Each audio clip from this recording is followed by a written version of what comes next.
My mother looked me dead in the eyes and said, "Honey, you can't afford a fancy dinner like that." She didn't know the restaurant belonged to me. Stick with me while I share my story, and if it touches you, don't forget to support our channel by hitting that subscribe button, dropping a like, and sharing it with the people you care about. That moment still plays in my head like a movie. I was standing in the hallway of my mother's house when she said those words. Her tone wasn't cruel, just that familiar mix of pity and superiority I'd known my whole life. She always thought I was the one who didn't measure up, the struggling daughter, the one who never quite made it. It was my dad's 60th birthday, and she was planning a big dinner. "We're going to the Willow Room," she said proudly, as if she had discovered it herself. The Willow Room, my restaurant, the one I'd built from the ground up after years of working late nights and saving every penny. But I didn't say a word. She went on, telling me it was an expensive place, that my stepbrother Colt would cover the check because, as she put it, "It's a bit out of your budget, sweetheart." Colt stood beside her, smirking like always. He'd grown up spoiled, the golden child in her eyes. Ever since my dad remarried, Colt had gotten everything: attention, praise, even dad's business when he got sick. I got lectures about being independent. I smiled and said, "That's fine, Mom. I'll be there." Inside, my heart was pounding. I hadn't seen her or Colt in nearly a year, and now, of all places, they'd chosen mine for the celebration. I could have told her then that the restaurant she bragged about was mine, that every detail inside was something I'd worked for. But no, I wanted her to find out on her own. When she turned away to grab her phone, I caught my reflection in the hallway mirror. I didn't see the girl she used to talk down to anymore. I saw a woman who had built something from nothing, a woman who didn't need to prove herself, but maybe, just this once, wanted to. The drive home that night was quiet.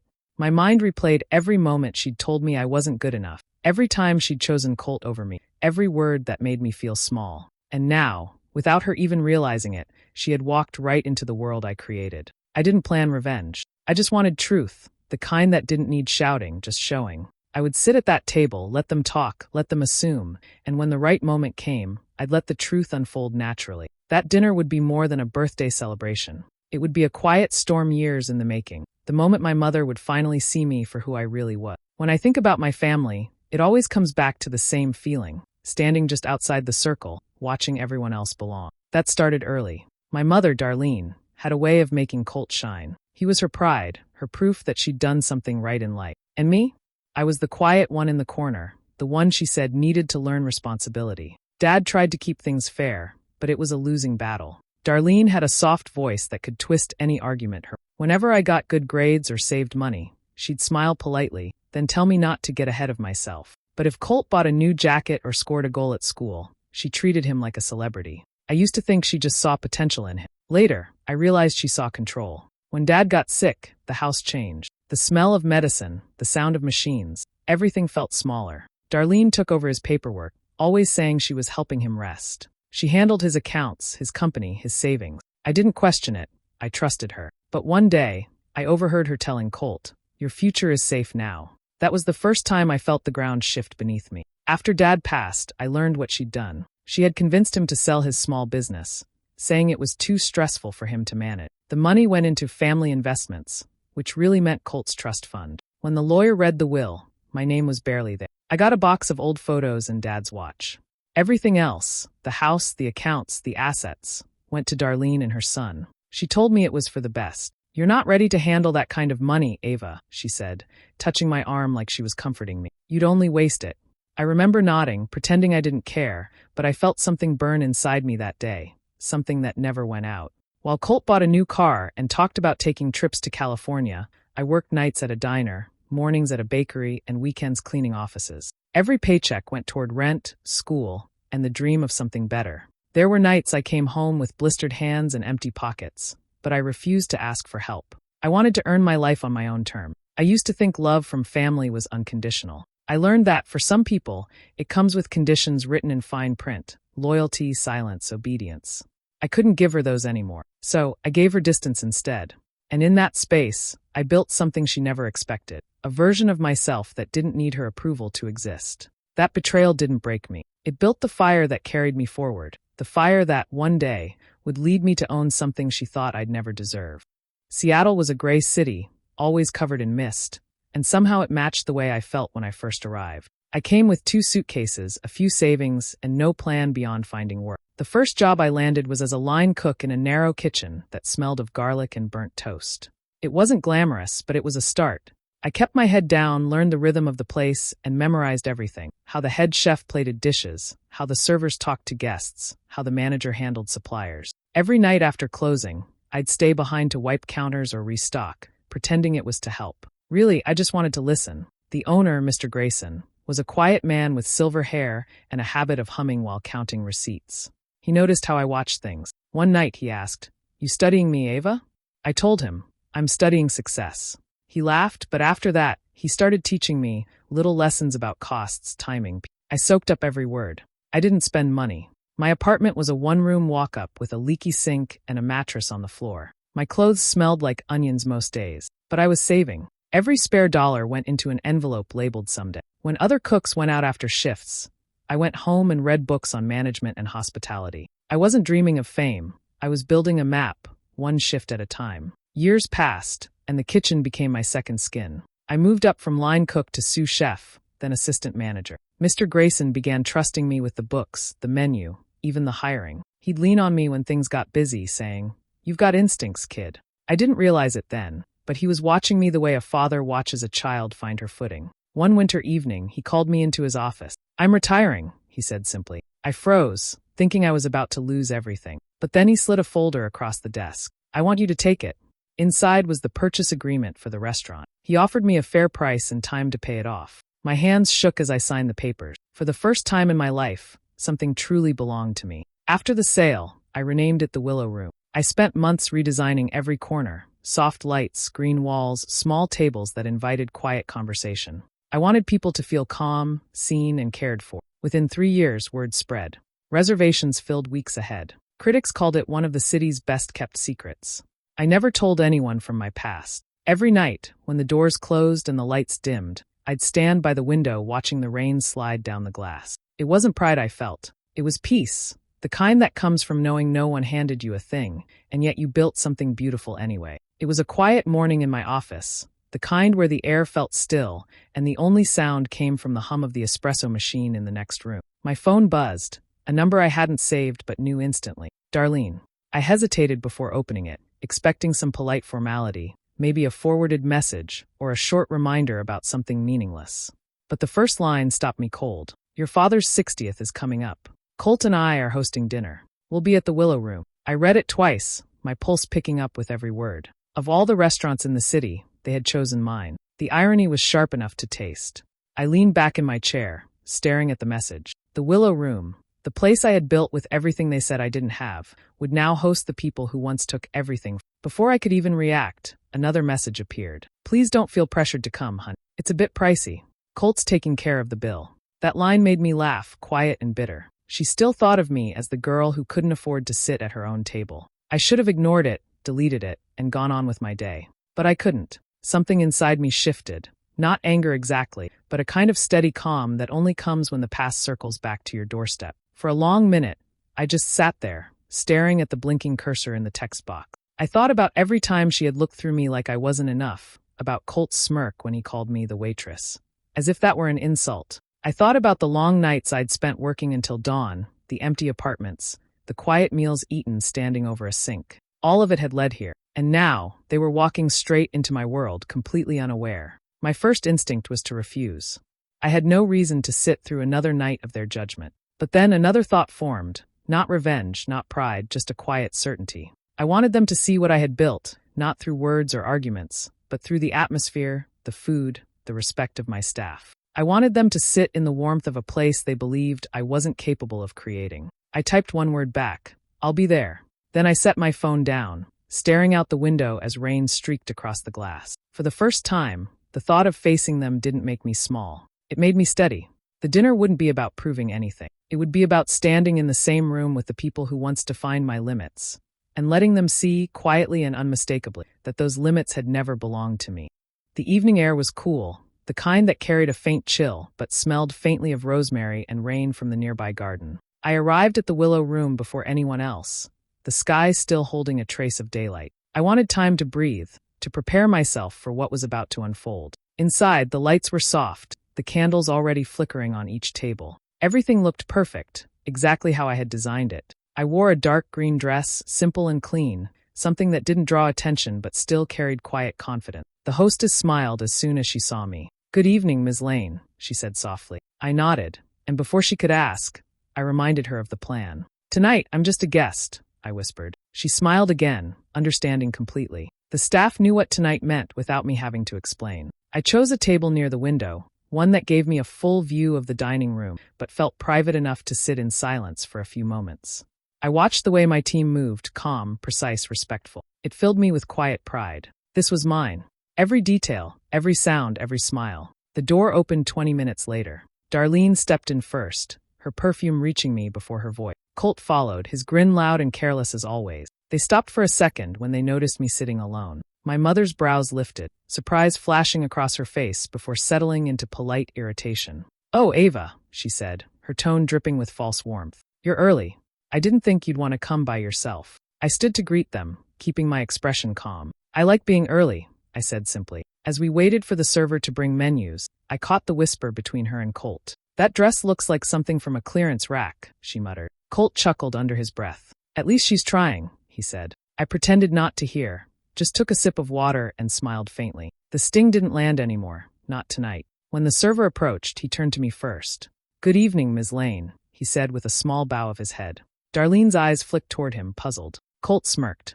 "She must be a regular," he joked. The server nodded politely. "Of course, sir," he replied, moving on to take their drink orders. I could feel their assumptions filling the air between us, that the staff was being kind out of pity or politeness. I didn't correct them. I didn't need to. Instead, I leaned back in my chair, watching the golden light reflect off the glassware, my pulse steady and slow. For the first time sitting across from them, I didn't feel smaller. The night was just beginning, and though they had no idea, every moment was already under my quiet control. The waiter had barely stepped away before Colt began his usual performance. He leaned back in his chair, snapping the menu open like it was a prop meant for applause. "I'll take the tomahawk steak," he announced, loud enough for nearby tables to hear. "And maybe the truffle risotto as a side. You only turned 60 once, right, Dad?" Darlene followed his lead, choosing the most expensive wine on the list without even glancing at the price. I watched quietly, letting them fill the air with chatter and the sound of their own self-importance. My mother turned to me with that half-smile she used when she wanted to sound caring, but couldn't hide the edge in her voice. "Ava, sweetheart, you might want to try something more affordable. The sea base is light and reasonable." I met her eyes and said nothing, just nodded for the waiter to bring the house special, the one I had personally created years ago. As plates began to arrive, Colt launched into a story about his promotion. He spoke about his new condo downtown, his gym membership, his plans to buy a boat. He made sure to mention every brand name and every dollar figure. Darlene hung on every word, interrupting only to brag about how she had raised a go-getter. Between bites, she threw small jabs my way, how I should network more, how a woman my age shouldn't settle. I kept my focus on my glass, the deep red wine swirling slowly as I turned it in my hand. Each comment hit the air and fell flat, like stones sinking into still water. I didn't flinch, didn't argue. There was no satisfaction in fighting. My calmness seemed to bother her more than anything I could have said. The courses came one after another, each dish met with Colt's loud praise. He called the place impressive, said the service was top tier, all while joking about how lucky we were that he could afford such a meal. Darlene laughed with him, her hand resting proudly on his arm. I could feel the eyes of the staff nearby, the servers who knew the truth but played their roles flawlessly. Their professionalism made me proud. When dessert menus arrived, my father cleared his throat. He'd been quiet most of the evening, listening more than speaking, his eyes occasionally finding mine with a hint of apology. "Ava," he said gently, "what is it you're doing these days?" I smiled. "Just managing a small business." Before he could say more, Darlene jumped in. "She works at some restaurant, Tom. Don't embarrass her with job talk." She waved a hand like it didn't matter. "We're just glad she's doing something." I met her gaze again, calm and steady. "Something," I repeated softly, letting the word linger. The waiter refilled my glass, his eyes flicking toward me, a silent acknowledgement. He knew what came next. So did I. The table stayed warm with laughter and wine, but beneath it all, tension hummed quietly, waiting for its cue to break.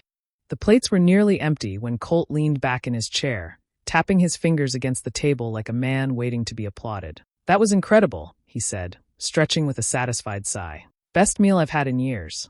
He lifted a hand and snapped his fingers at the nearest server. "Check, please." His tone was lazy, the same one he used when ordering people around since we were kids. The waiter gave a polite nod and disappeared into the back. My mother dabbed the corner of her mouth with her napkin, still smiling. Such a lovely place, she said lightly. Colt really outdid himself picking this one. Didn't he, Ava? Her voice had that teasing sweetness, the kind that always hid a knife underneath. I just smiled and took another small sip of wine. A few moments later, the manager approached. He was tall, calm, and familiar to me in a way my family could never guess. His eyes flicked toward me for half a second, reading the situation perfectly. Then he turned to the table with a polite smile. Of course, Ms. Lane, he said smoothly. Shall we charge it to the owner's account as usual? Colt's grin faltered. Wait, what? He said, laughing uncertainly. My mother looked from him to the manager, clearly confused. Oh, there must be some mistake, she said with a tight chuckle. We're just guests tonight. The manager's tone stayed professional. No mistake, ma'am. Ms. Lane always prefers to handle her family's meals personally. And we just wanted to thank you again, Ms. Lane, for hosting your family here tonight. The air changed. It wasn't dramatic, just a stillness, like the room itself had paused to listen. My mother blinked, her smile collapsing. Hosting, she echoed, the word small and unsure. Colt frowned, his face turning a shade darker. What's he talking about? I set my glass down carefully, the sound soft against the table. He's right, I said. My voice came out steady, almost calm. You said I couldn't afford a dinner like this. I looked at my mother, holding her gaze. Turns out, I own the place. The silence that followed was thick. My mother's lips parted, but no sound came out. Her hand trembled slightly as she lowered her napkin onto the table. Colt sat rigid, his jaw tightening, eyes darting around the room like he was trying to find a way to laugh it off. But the staff moved with quiet confidence around us, treating me with a familiarity that left no room for doubt. Darlene's voice finally broke through, small and uncertain. You own this? She whispered. I didn't gloat, didn't raise my tone. Yes, I said simply. Every table, every plate, every name on the check. Colt shifted uncomfortably. My mother's eyes darted to mine again, full of disbelief. I didn't say another word. I didn't need to. The truth hung in the air, sharper than anything I could have planned. My mother's nervous laugh broke the silence like glass hitting the floor. Oh, Ava, she said, forcing a smile that didn't reach her eyes. You could have told us. We would have been so proud of you. Her voice trembled between disbelief and embarrassment. Colt tried to laugh too, but it came out strained, the sound of someone trying to pretend nothing had changed. I looked at her calmly, fingers resting against my glass. Would you have believed me? I asked. The question hung there, heavy and quiet. Her smile faded, replaced by a look I'd never seen on her face before, uncertainty. The air around the table thickened. Even the wait staff, who had been moving quietly in the background, slowed their pace. They didn't want to interrupt, but their eyes said everything: sympathy, curiosity, discomfort. The kind of silence that wraps itself around a moment you can't escape. My father shifted in his seat, eyes glossy under the soft light. You did all this yourself? He asked quietly. His voice was fragile, but warm, full of something I hadn't heard from him in years: pride. I nodded. After everything happened, I had to start over. I worked, I learned, I saved. I built something that's mine. I didn't say it with anger, only truth. I didn't do it to prove anything. I just wanted to stand on my own. Darlene's expression twisted, part wounded, part defensive. You make it sound like we didn't support you, she said sharply. You're turning this into some kind of scene. We're here to celebrate your father, not whatever this is. Her words didn't surprise me. She always had a way of rewriting things to make herself the victim. I leaned back, letting her speak, letting her fill the air with excuses. Colt stayed silent, eyes darting between us, clearly waiting for someone to shift the blame away from them. My father reached across the table, his hand trembling slightly. I'm proud of you, Ava, he said, his voice low but steady. You did what most people couldn't. Something in me softened at that, but only for a moment. My mother huffed quietly, muttering under her breath about showing off and making a spectacle. I didn't answer her. The time for explanations was over. I stood slowly, smoothing the napkin beside my plate. The sound of my chair against the floor was soft but final. I turned to the manager, who was watching from the edge of the room, alert but respectful. I took a small folded note from my bag and handed it to him. Please make sure my father's meal is on the house, I said gently. The others are separate. He nodded once, understanding completely. My mother's mouth opened, but no words came. Colt looked down at the table, his face flushed. I didn't wait for either of them to speak. The truth had already done the work I came for. A few days passed before I heard from her again. The first message came early in the morning, a long paragraph that started with, "I've been thinking," and spiraled into excuses. Darlene wrote about how she hadn't meant to hurt me, how everything she'd done was for the family, and how she wished we could put the past behind us. The words felt heavy with guilt but empty of truth. She said she was proud, that she just wanted to start fresh. But I knew what that really meant. She wanted to rewrite the story again, to make herself look kind in the end. I didn't respond. I read the message once, twice, then deleted it. The phone buzzed again that evening, this time from Colt. His tone was nothing like hers. Guess I underestimated you. Maybe you could give me some tips on running a business sometime. There was a smirk behind the words, the same smug confidence that had always followed him. I didn't bother replying to that either. Some silences are louder than anything you can say. Instead, I called my father. His voice sounded smaller than I remembered, tired but gentle. I asked if he wanted to have lunch, just the two of us. There was a pause, a soft breath, then he said yes. We met at the Willow Room the next afternoon, before opening hours. The dining room was quiet, sunlight stretching across the tables. I'd reserved his favorite spot near the window, the same one where he used to sit when he'd visit me during my first job years ago. He looked around slowly, taking in every detail, the walls, the art, the name carved into the menu. You did all this, he said, half to himself. I nodded. It took time. He smiled, the kind of smile that reached the corners of his eyes. I always knew you'd make it, he said softly. You had his drive. He didn't have to say whose.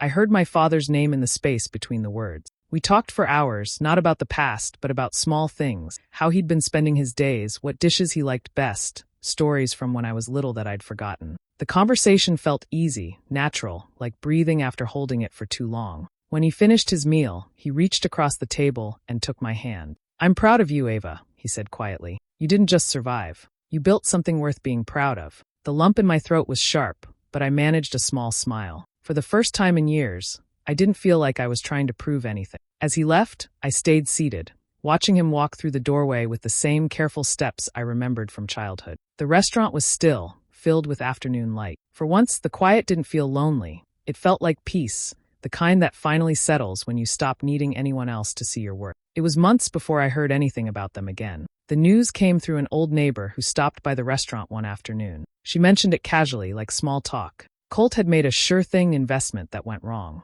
The deal collapsed, taking most of Darlene's savings with it. Their house was on the market, and Colt was trying to sell his car to cover what he owed. I listened quietly, thanked her for stopping in, and didn't ask for detail. When she left, I stood by the window for a long while, watching the street outside, feeling nothing but calm. There was a time when I would have imagined that moment differently, dramatic, satisfying, full of justice. But when it finally arrived, there was no rush of triumph, no spark of revenge, just quiet understanding. Life had done what it always does. It evened the scales in its own way. I could have called her. I could have offered to help, to show mercy, to be the bigger person. But I didn't. Some people only learn when they're forced to face the echoes of their choices. Helping her would have meant carrying her weight again, and I was done doing that. Instead, I kept my focus on what mattered. The Willow Room had become more than a restaurant. It was a small universe filled with people who believed in second chances. I began hiring kids who reminded me of myself, the ones no one expected much from, the ones who walked into interviews with nervous smiles and worn shoes. I trained them the way Mr. Grayson once trained me, teaching them not just how to cook or serve, but how to carry themselves with quiet pride. The restaurant grew.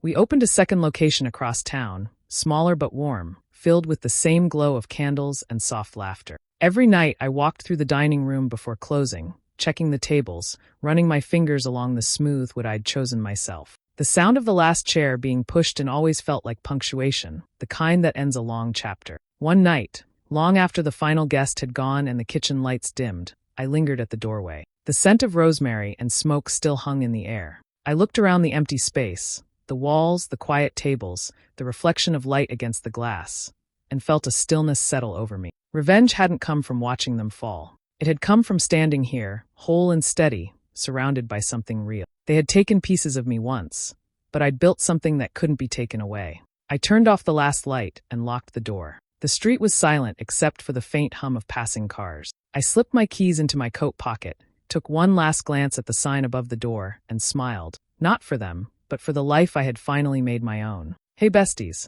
thanks for sticking with me till the end of this emotional story. Imagine being told you can't afford dinner, only for everyone to find out the restaurant is yours. Wild, right? Sometimes, the sweetest revenge isn't payback, it's success. If you enjoyed this story, don't forget to like, share, drop a comment, and subscribe for more real-life twists. See you in the next one. Bye!